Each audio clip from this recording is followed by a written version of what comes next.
السلام علیکم ورحمۃ اللہ وبرکاتہ۔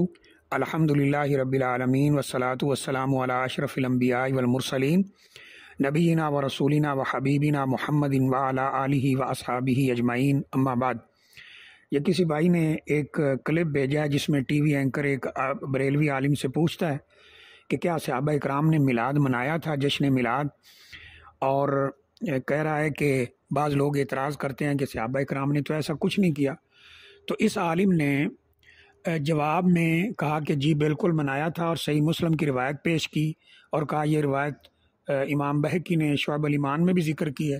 یہاں تک تو بات بالکل صحیح ہے، لیکن جو اس روایت سے اور اس حدیث مبارکہ سے غلط استدلال لیا گیا ہے، اس بندے کو اللہ تعالیٰ کا خوف نہیں آیا۔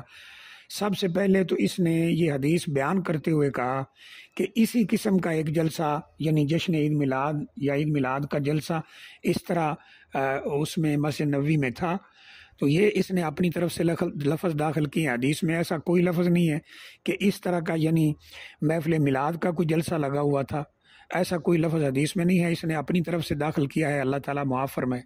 دوسری بات یہ ہے کہ جو صحیح مسلم کی روایت ہے اس میں صرف اتنا ہے کہ نبی صلی اللہ علیہ وسلم نے ان سے اللہ کو گواہ بنا کر پوچھا کہ تم کس لیے بیٹھے ہو، تو انہوں نے کہا ہم اللہ کا ذکر کر رہے ہیں اور اللہ کی حمد و ثنا کر رہے ہیں، اور جو اللہ نے ہمیں اسلام کی طرف ہدایت دی اس پہ اللہ کا شکر ادا کر رہے ہیں۔ تو نبی کریم صلی اللہ علیہ وسلم نے فرمایا میں نے تمہیں کسی تہمت کی وجہ سے قسم نہیں لی، بات یہ ہے کہ اللہ تعالیٰ جو ہیں اپنے فرشتوں کے درمیان تمہارے اوپر فخر کر رہا ہے۔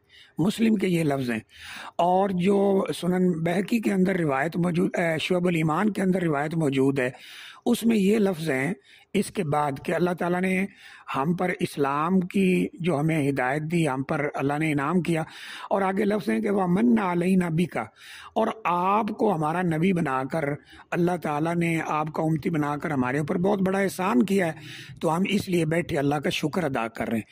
اب یہ روایت بیان کر کے وہ کہتے ہیں کہ جی یہ میلاد کی مجلس تھی اور صحابہ اکرام اس طرح بیٹھے تھے، اور نبی کریم صلی اللہ علیہ وسلم نے فرمایا کہ اللہ تعالیٰ اس پہ فخر کر رہا ہے۔ اب اس پہ جو انہوں نے غلط استدلال کیا، اصل بات یہ ہے کہ آج کل قرآن و حدیث کے جو الفاظ ہیں ان کو بدلنا تو ممکن نہیں ہے ایسے لوگوں کے لیے جیسے پچھلی قوموں نے کیا ہے۔ اب اس کا دوسرا طریقہ نکالا ہے کہ اس کے مفہوم اور مطالب کو بدل دیا جاتا ہے۔ اب اس میں دیکھ کے سب سے پہلی بات، جیسے میں نے عرض کر دی کہ یہ لفظ ہے نہیں کہ اسی طرح کا جلسہ تھا۔ نمبر دو، اس حدیث میں کیا ہے کہ صحابہ کرام مسجد میں بیٹھے ہیں اور آپس میں بیٹھ کے اللہ تعالیٰ کی حمد و ثنا کر رہے ہیں کہ اللہ نے ہمیں مسلمان بنایا، اللہ تعالیٰ نے ہمیں دین اسلام عطا کیا، نبی کریم صلی اللہ علیہ وسلم کی امت میں پیدا فرمایا، یہ وہ کہہ رہے ہیں۔ تو اس کو سن کے نبی کریم صلی اللہ علیہ وسلم نے فرمایا کہ اللہ اس پہ فخر کر رہا ہے۔ اب اس سے میلاد کہاں ثابت ہوا؟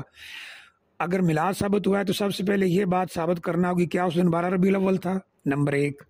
نمبر دو، کیا اس دن مدینہ کو جھنڈیوں سے سجایا گیا تھا، کہ جھنڈیاں سجائی گئی تھیں گلیوں میں اور لوگ باہر نکل کے وہ پکڑ کے پھرتے تھے، اور کچھ لوگ مسجد میں بیٹھے تھے اور نبی کریم صلی اللہ علیہ وسلم نے اس پہ خوشی کا اظہار کیا، اور آپ نے فرمایا کہ اللہ تعالیٰ فرشتوں میں تمہارا ذکر کر کے فخر کر رہا ہے؟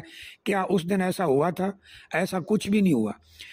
یہ مجلسیں تو صحابہ اکرام کی اکثر لگتی تھی، وہ بیٹھتے تھے، صحابہ اکرام اللہ تعالیٰ کا ذکر کرتے تھے۔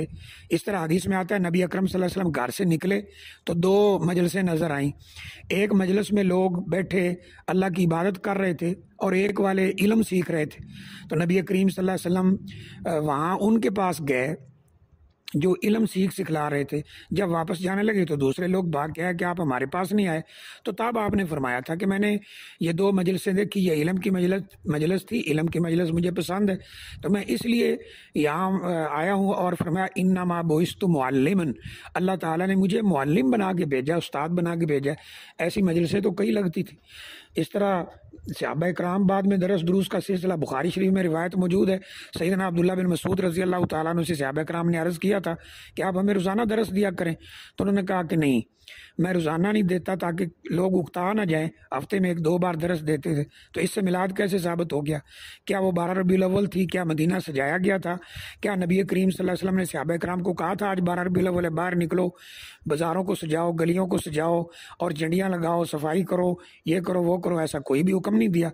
تو یہ احادیث سے اور قرآن کی آیات سے غلط استدلال کرنا، یہ جو ہے وہی وتیرہ ہے جو پچھلی قوموں نے کیا ہے، وہ لفظ بدل دیتے تھے، آج لفظ بدلنا تو مشکل ہے، اب اس کے معنی کے اندر تحریف کی جاتی ہے۔ تو اس حدیث میں تو ایسا کچھ بھی نہیں ہے جس سے یہ ثابت ہو جیسے آج کل یہ کیا جا رہا ہے۔ اور اس وقت جو کنڈیشن یہ عید میلاد کے جو جلوس اور جشن ہے ان کی بنا دی گئی ہے وہ سب کے سامنے ہے، گھوڑے نکالے جا رہے ہیں اور اسی طرح ڈھول ڈمکا تماشا ہو رہا ہے، ساتھ ڈانس ہو رہے ہیں، وہ کلین شیپ لڑکے باہر نکل کر ڈانس کر رہے ہیں، اس کو جشن میلاد کہا جا رہا ہے۔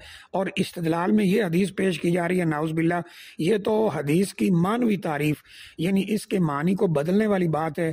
اللہ تعالیٰ معاف فرمائے، واللہ اعلم بالصواب۔